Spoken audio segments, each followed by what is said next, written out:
Oliver, always enterprising and eager for new ideas, came to his friends with joyful news.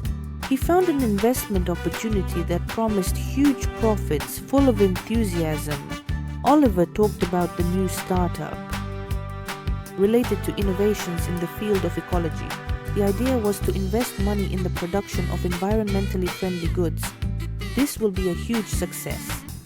We can be part of something great, help nature, and at the same time earn well, he said, showing his calculations and forecasts.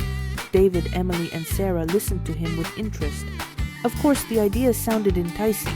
Eco-projects were in trend and everyone understood that this was the future. After a brief discussion, the friends decided to trust Oliver and invest their savings in this project.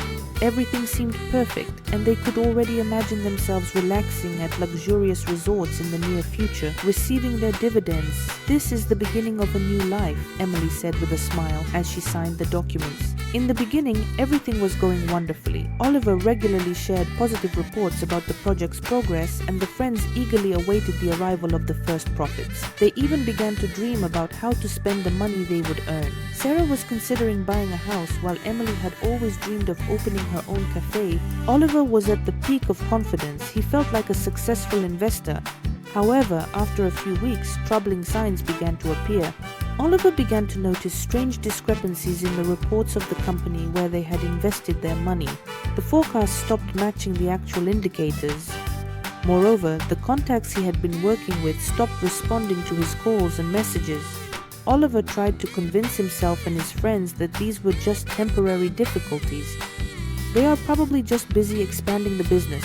Everything is under control," he said, although he was starting to doubt inside. But then the news came that shattered all their hopes. The company went bankrupt and all the money was lost. When Oliver called his friends to inform them about the bankruptcy, the atmosphere changed dramatically. Everyone was sitting at the table, silently looking at him. Sarah was the first to break the silence. "How could this happen? We trusted you."